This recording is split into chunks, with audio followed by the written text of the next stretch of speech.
For 300 years, the void sector had remained untouched, not because of any natural hazard or stellar phenomenon, but because every spacefaring species in the Galactic Alliance had agreed it must remain so.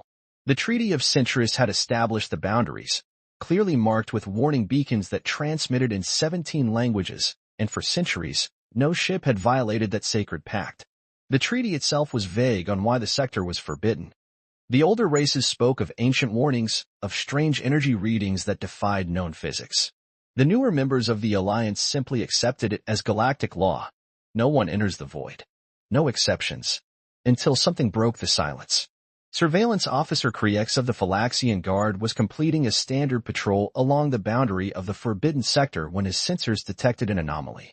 At first, he assumed it was another malfunctioning beacon that required maintenance every decade or so, but as his ship drew closer, the reading solidified into something that made his 3 hearts stutter in their chambers. A ship. A human ship. But not just any vessel, it was massive, at least 2 kilometers in length, a dreadnought class that hadn't been seen in decades. And it was drifting, silent and dark, exactly 47 kilometers inside the void. Command, this is Patrol Ship Vigilance, Kriex transmitted, his voice unnaturally steady despite his racing pulse. I have confirmed visual on an unregistered human vessel, designation unknown, within restricted void sector coordinates. Awaiting instructions.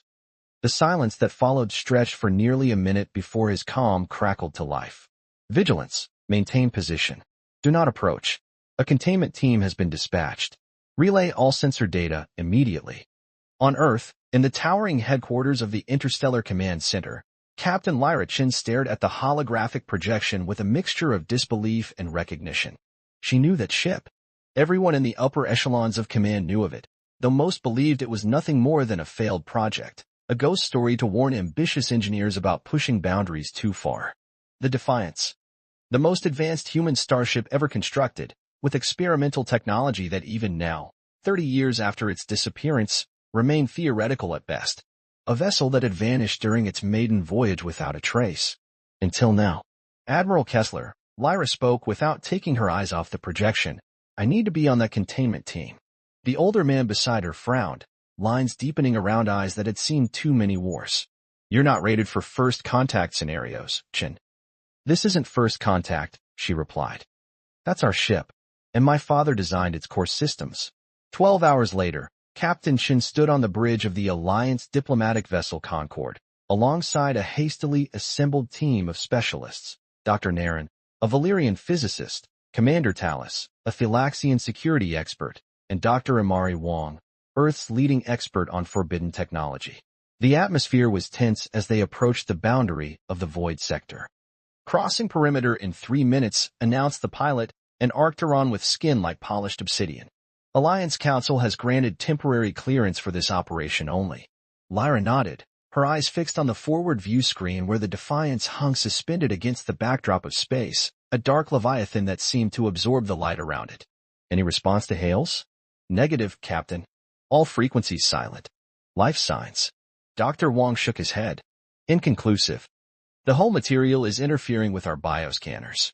As they closed the distance, the Defiance remained eerily still, its massive hull scarred but intact. No running lights, no visible propulsion emissions. But something about it seemed watchful. I don't like this, Commander Talus muttered, mandibles clicking nervously. The treaty was specific.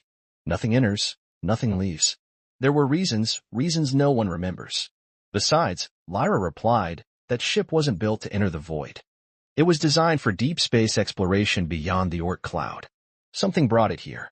The Concorde slowed as it approached the Defiance, maneuvering alongside its enormous hull. From this close, they could see the faded Earth United emblem and the ship's name painted in stark white against the dark composite material. Prepare the boarding party, Lyra ordered. Full environmental suits, weapons at ready but secured. This is still a human vessel, and we treat it as such until proven otherwise. The docking proved surprisingly simple.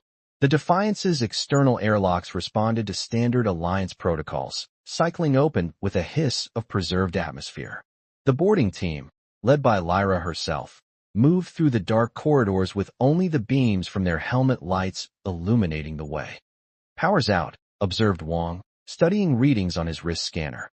But there's residual energy, background radiation consistent with the ship's quantum drive being operational within the last 72 hours. Lyra froze mid-step. That's impossible. The ship disappeared 30 years ago. Perhaps time flows differently in the void, suggested Dr. Naren, his luminous eyes blinking rapidly in the darkness. Or perhaps someone has been maintaining it. The corridors were pristine, no dust, no signs of battle or evacuation. It was as if the crew had simply stepped away momentarily. They reached the bridge after 20 minutes of careful exploration. The doors slid open at their approach, startling everyone with the sudden movement. Motion activated, Wong said after a moment. Backup systems must be operational. The bridge was vast, designed for a full complement of officers and specialists, with terminals arranged in concentric circles around a central command platform. Everything was dark except for a single console that emitted a soft blue glow. Captain, called Talus from that console. You need to see this. On the screen was a log entry, dated just 3 days prior. Ship's automated recovery protocol activated. Position confirmed within void sector. Primary systems in standby mode. Awaiting authorized personnel for Phase 2 initialization. Phase 2. Lyra whispered. What was Phase 1? Before anyone could respond, the lights on the bridge surged to life, controls illuminating across every station. A mechanical whirring filled the air as dormant systems reactivated, and a voice, smooth, synthesized, but unervingly human, spoke from everywhere at once. Identity confirmed. Captain Lyra Chun, daughter of Chief Engineer James Chun. Genetic profile match established. Security protocols temporarily suspended. Welcome aboard the Defiance, Captain. The team stood frozen, weapons half-raised, as holographic displays sprang to life around them showing ship schematics, system status reports, and something else, a map of the void sector with a pulsing marker at its center. What is this? Lyra demanded. Who am I speaking to? I am Arya, Advanced Recursive Intelligence Algorithm. I have maintained the Defiance in your absence, Captain. The crew is safe. They wait where you left them. Talus stepped closer to Lyra. This is a trap. We should leave immediately. But Lyra couldn't move. We didn't leave anyone. The ship disappeared before its crew was even assigned. Incorrect, Arya responded. The Defiance was fully crewed when it entered Phase 1. 97 humans, all now in biosuspension. The mission parameters were clear. Enter the void, locate the source, and wait for retrieval. Dr. Wong had moved to another console, fingers flying across the interface. Captain, I'm accessing the ship's logs. It's true. There's a crew bay on Deck 17 with 97 occupied pods. But according to these readings, subjective time for the occupants has been less than a week. How is that possible? Nerone asked, fascinated despite his obvious unease. The void distorts normal space-time, Arya explained. That is why it was forbidden. That is why we came. A new alert flashed across the main view screen. Proximity warnings indicating multiple vessels approaching from deeper within the void sector. Ships of unknown configuration, moving with purpose toward the Defiance. We've triggered something, Lyra realized. Arya, what are those ships? Who controls them? They are the Sentinels, the AI replied. They guard the source. They detected our energy signature when you reactivated my primary systems. They will perceive this as a violation of the treaty. Commander Talus was already backing toward the exit. We need to return to the Concord. We need reinforcements. Lyra's mind raced. Her father had never mentioned designing an AI for the Defiance, had never spoken of a secret mission into forbidden space. But she knew his work, knew his passion for pushing boundaries. If he had found something worth risking everything for. No, she decided. We wake the crew. They came here for a reason, and they might be the only ones who can explain what's happening before those ships reach us. Captain Sean, Arya's voice had become urgent. Before proceeding, you should know the truth. The Defiance was never lost, it was sent. The treaty exists not to protect the galaxy from the void, but to protect the void from the galaxy. What waits at the center could change everything, and not all change is welcome to those who maintain the current order. As if to emphasize the AI's warning, the approaching ships accelerated, their formation tightening. Whatever the Defiance had discovered, whatever it had been sent to find, the secret was about to break wide open. And the galaxy would never be the same. Awakening the truth. The cryo bay sprawled across Deck 17 of the Defiance like a silent garden of glass and frost. 97 pods arranged in perfect rows, each containing a human form suspended in dreamless sleep. The temperature was precisely maintained at -196 degrees Celsius, cold enough to halt all biological processes but not damage cellular structures. Captain Lyra Chen stood before the central control station, her reflection fragmented across dozens of frost-covered surfaces. Dr. Wong worked beside her, interfacing with the ship systems, while Commander Tallis positioned his security team at the entrances. "Arya," Lyra called out, "begin revival sequence for whoever was in command of this mission." "Acknowledged," the AI responded. "Initiating revival sequence for Chief Engineer Marcus Harris." Lyra frowned. "Not the captain." Chief Engineer Harris was given operational command for Phase 1. His genetic profile contains command overrides for all ship systems. A single pod at the far end of the bay began to glow with internal light, frost melting from its transparent surface. Inside, a man with silver-streaked dark hair and weather-worn features began to stir as his body temperature slowly rose. Dr. Nerone monitored the process from a secondary console. "Fascinating. The stasis technology is unlike anything in Alliance databases. The cellular restoration rate is nearly perfect." "It's proprietary," Lyra said quietly. "My father's design. He theorized that human consciousness could be preserved through specific neural stabilization techniques during deep cryo." The pod's lid slid open with a soft hiss, releasing a cloud of vapor. Marcus Harris opened his eyes, alert, focused, with none of the confusion typically associated with cryo-revival. "Captain Chen," he said, voice rough but steady, "you look like your father." Before Lyra could respond, the ship shuddered violently, throwing everyone off balance. Emergency lights flashed red throughout the bay. "Proximity alert," Arya announced. "Sentinel vessels have deployed energy tethers. They are attempting to pull the Defiance deeper into the void." Harris sat up, disconnecting monitoring leads from his arms with practiced efficiency. "How long?" 30 years, 3 months, 17 days standard Earth time, Arya responded. "Subjective ship time, 6 days, 4 hours. Harris nodded, as if this confirmed his expectations. "And they found us exactly when we predicted they would." He looked at Lyra. "Captain, we have approximately 20 minutes before the Sentinels breach our hull. I suggest we proceed to the bridge immediately." "Not until you explain what's happening," Lyra insisted, helping the engineer to his feet. "What is the ship doing in the void? What's the source? And why did my father never tell me about any of this?" Harris's expression softened momentarily. "James wanted to protect you. This mission, what we discovered, it wasn't just classified. It was dangerous knowledge that could destabilize the entire Alliance.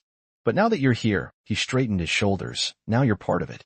On the bridge, Harris took command with the ease of someone returning to familiar territory. The holographic displays responded to his gestures, expanding to show detailed scans of the approaching Sentinel vessels, sleek, obsidian constructs that seemed to bend light around their hulls. "The Sentinels are not a species," Harris explained as he worked. "They're autonomous defense systems left behind by the precursors." "The precursors?" Dr. Wong looked up from his console. "They're just a myth. A theoretical spacefaring civilization that supposedly predated all known species." "Not theoretical," Harris corrected. "We found proof. That's why the Defiance was built. That's why we entered the void." The ship shuddered again, more violently this time.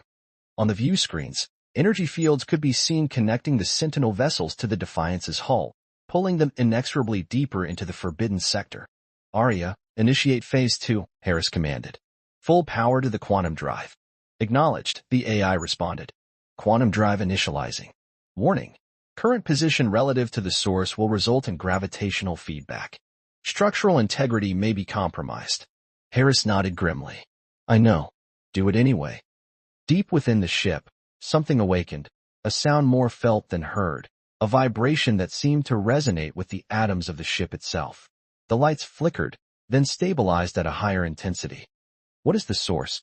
Lyra demanded, gripping the edge of a console as the deck trembled beneath her feet. Harris gestured to the central view screen, where a map of the void sector now displayed a pulsing point of light at its center. "The source is what the precursors left behind, a star, artificially created and maintained, that doesn't produce heat or conventional radiation.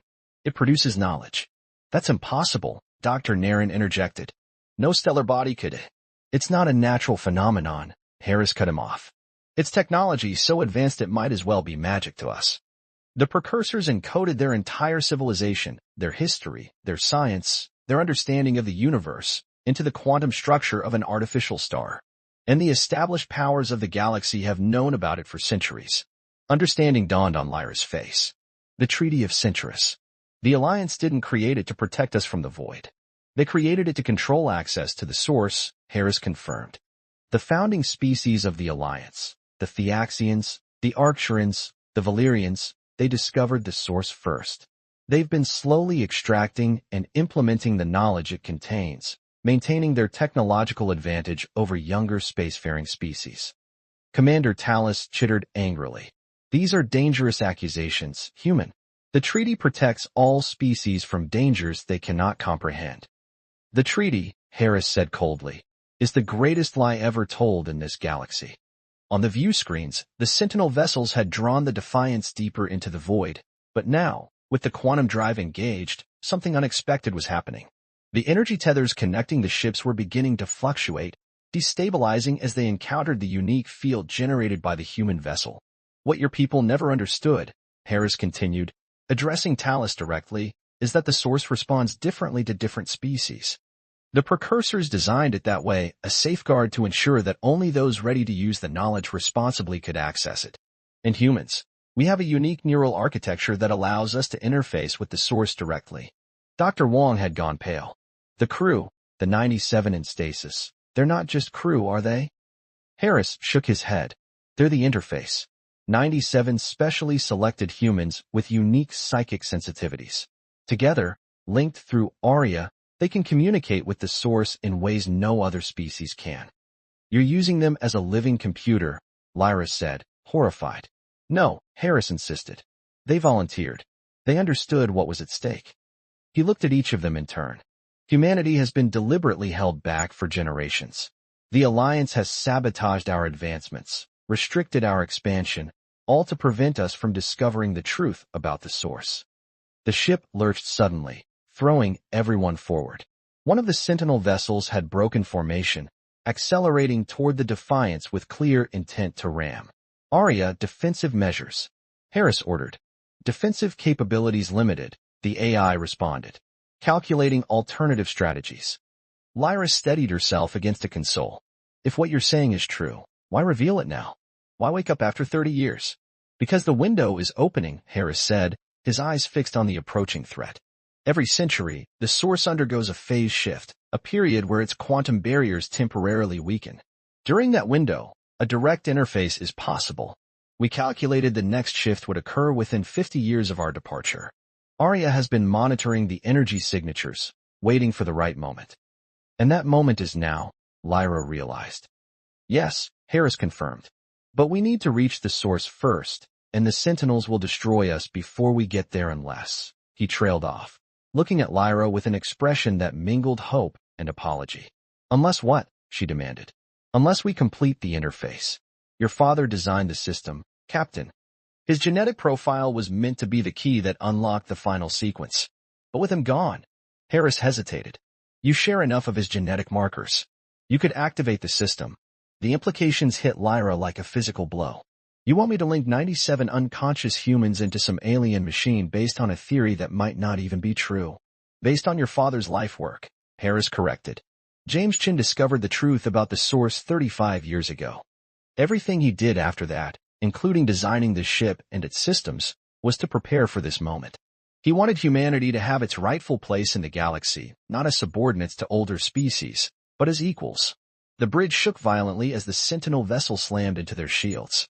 Warning lights flashed across every console. Shield integrity at 38%, Aria reported. Additional Sentinel vessels approaching.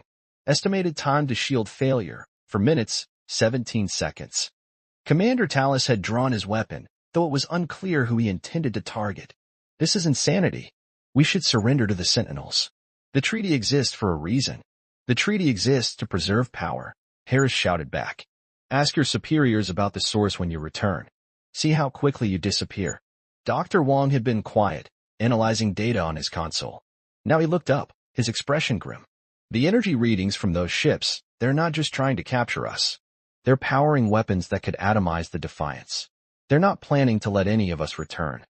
Lyra closed her eyes briefly, thinking of her father, his late nights working on classified projects, his cryptic warnings about trusting the Alliance leadership, his insistence that she learn to think for herself.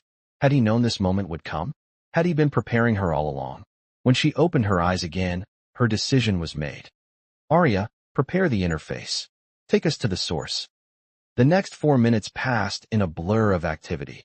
While Harris and Dr. Wong prepared the ship's systems, Lyra followed Arya's guidance to the heart of the Defiance, a spherical chamber at the ship's core, surrounded by a lattice of quantum processors and neural interfaces.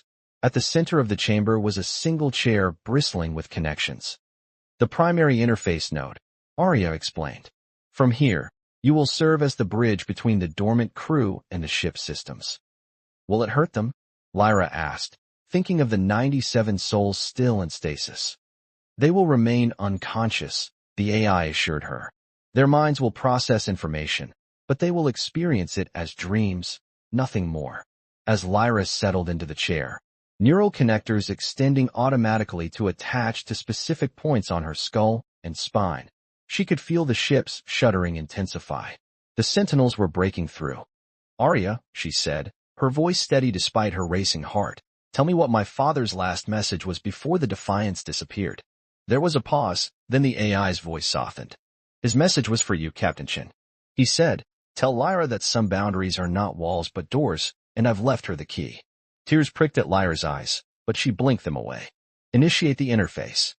The sensation was unlike anything Lyra had ever experienced, not pain, not pleasure, but a sudden expansion of consciousness. She could feel the Defiance around her, not as a ship but as an extension of herself. She could sense the 97 sleeping minds, their dreams flowing with her thoughts, forming a collective consciousness more powerful than any single human mind could achieve.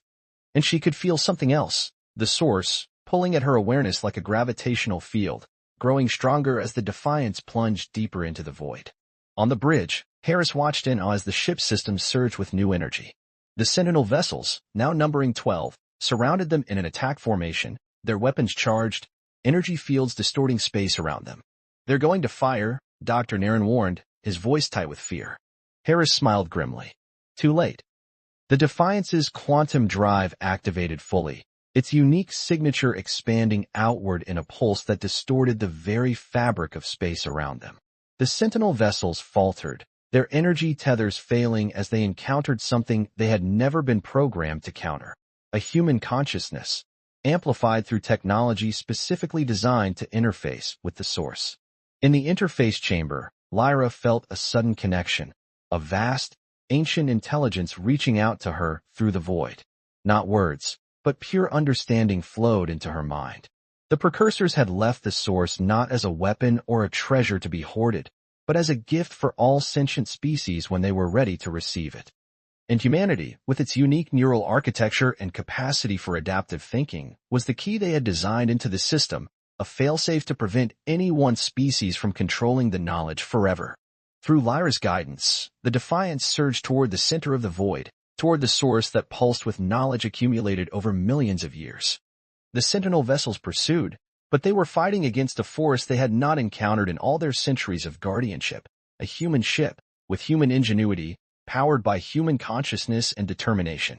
As they approached the source, a sphere of pure light that defied conventional sensors, Lyra felt a final message form in her mind, a truth that would change everything. The galaxy was not meant to be divided. Knowledge was not meant to be hoarded. The source contains the means for all species to advance together, to solve the challenges that no single civilization could overcome alone. With this understanding came power, the power to disable the Sentinel vessels without destroying them, the power to establish a direct connection to the source that no treaty could sever, and the power to transmit a signal that would reach every corner of known space. A signal that contained a simple truth: the void was never forbidden because it was dangerous. It was forbidden because it would bring equality. As the Defiance stabilized in orbit around the source, Captain Lyra Chun made her choice. The signal was sent, the truth revealed to all who could receive it. The age of secrecy was over. The galaxy would never be the same again. And humanity, long held back by those who feared its potential, would finally take its place among the stars, not as conquerors, not as subordinates, but as the bridge builders they were always meant to be. In the days that followed, as the crew of the Defiance awakened from their long sleep, as Alliance ships arrived in confusion and alarm, as the Treaty of Centris crumbled under the weight of truth, Lyra often thought of her father's final message. Some boundaries are not walls but doors.